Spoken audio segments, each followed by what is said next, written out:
Dreamer from the Village. This is a story about Marc Chagall.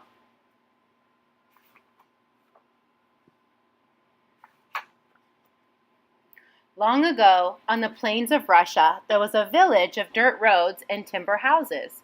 One day, while a fire raged through the town, a sickly baby was born. His mother kept him safe in a feeding trough.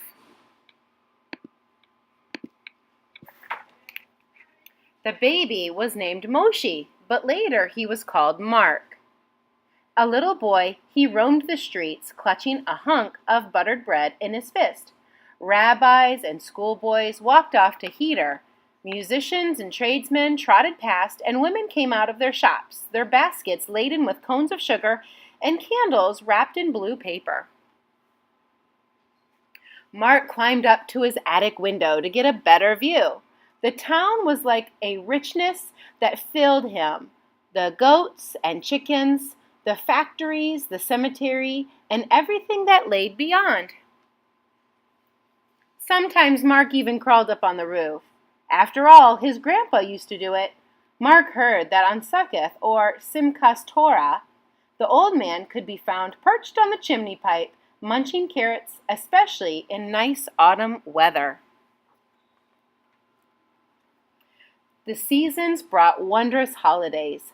On Passover, Mark loved the colorful pictures in the Haggadah. He loved the deep violet of the wine in his father's glass. And when he opened the door for the prophet Elijah, silver stars trembled on a velvet spring sky.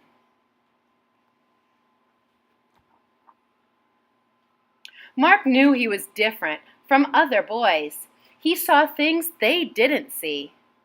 On the Sabbath, enchanted by the singing of prayers, Mark saw houses floating. Once, as his uncle fiddled him a tune, the ceiling opened, and Mark saw the clouds in the evening sky and smelled the stable and the fields. One afternoon, the color of his uncle's skin drifted out of the window onto the street and rested on the cupola of the church. Mark decided he was meant for something special. He didn't want a life like his father's. His papa rose at dawn to pray in the temple, then spent the day hauling barrels of herring at a factory. Herring is the fish. At night, he came home with frozen hands, clothes wet with brine, too tired to eat his dinner. At heder, Mark forgot his lessons an hour after he learned them. In high school, he failed all of his subjects, but drawing and geometry, the study of shapes. What was to become of the boy? The circles, the lines, and angles seemed to take him somewhere. Using burlap bags for canvas, Mark began to draw. He hung his pictures on the wall for everyone to see, but his family didn't like them. An uncle was afraid to shake his hand because making images was a sin. Once after the floor was washed, Mark's sisters took his sketches off the wall, laid them down, and wiped their shoes on them.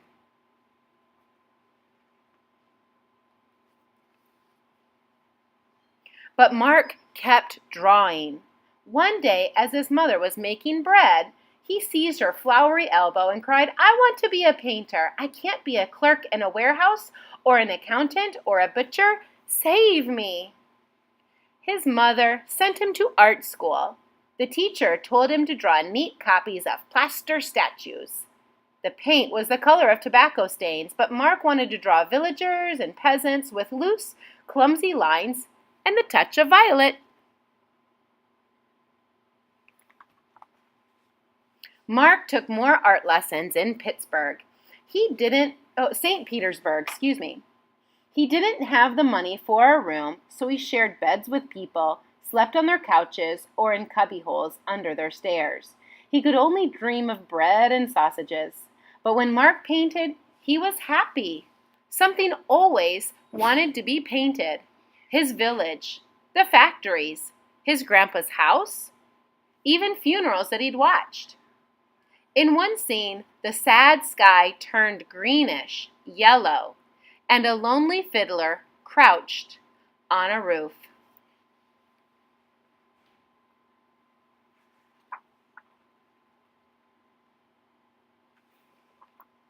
During a visit home, Mark met a woman named Bella. She was rich and wanted to be an actress. The two of them walked on a bridge, watching the clouds change shapes. They fell in love. And deep inside, Mark knew he was talented, but from teachers he could learn nothing more. He'd seen pictures from Paris, the art center of the world.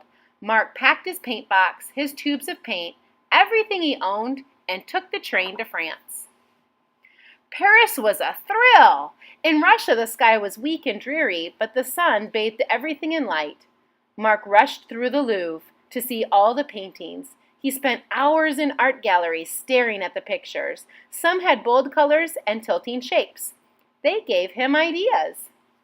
Mark rushed to his studio. He painted till the sun came up on sheets, tablecloths, even nightshirts. Goats and milkmaids flew above his village. A jeweled green man talked to a see-through cow. A poet's head spun around as he wrote his poem, and the air shattered into window panes of color. This was not the way things really looked. It was how they made him feel. Years went by. Finally, a gallery invited Mark to have a one-man show, but Mark didn't want to stay in Paris. He missed Bella. Leaving his pictures at the gallery, he headed home to Russia.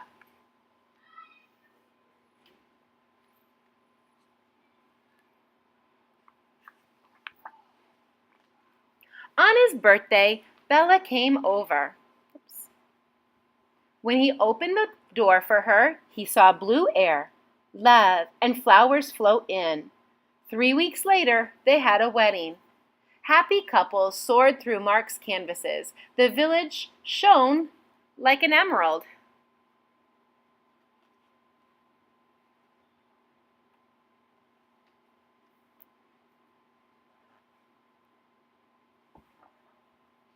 A great war broke out, keeping Mark and his bride in Russia. At first, he painted everything that passed his window, the rabbis, the beggars, and the sad old men. Some glowed red, others green, but soon they couldn't paint because he had to work to feed his family.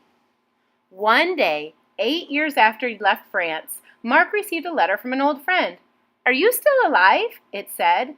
"Do you know that you're famous here? Your pictures are selling for high prices." People smiled at Mark's magic animals. They sighed at the miracles of his village. His blooming colors filled their hearts with moods. No one had ever painted like this before. Mark moved back to France, and he was finally able to earn a living doing what he'd always loved. He worked until he was an old man. When he was 19 years old, Mark received a wonderful invitation. The Louvre wanted him to show his paintings. On opening day, Mark went to the museum. He'd gone there long ago because his teachers didn't understand what he was doing. He'd been trying to paint the feelings he carried in his heart ever since he was a little boy. For Mark, that was always the most important thing. It made him one of the greatest painters in the world.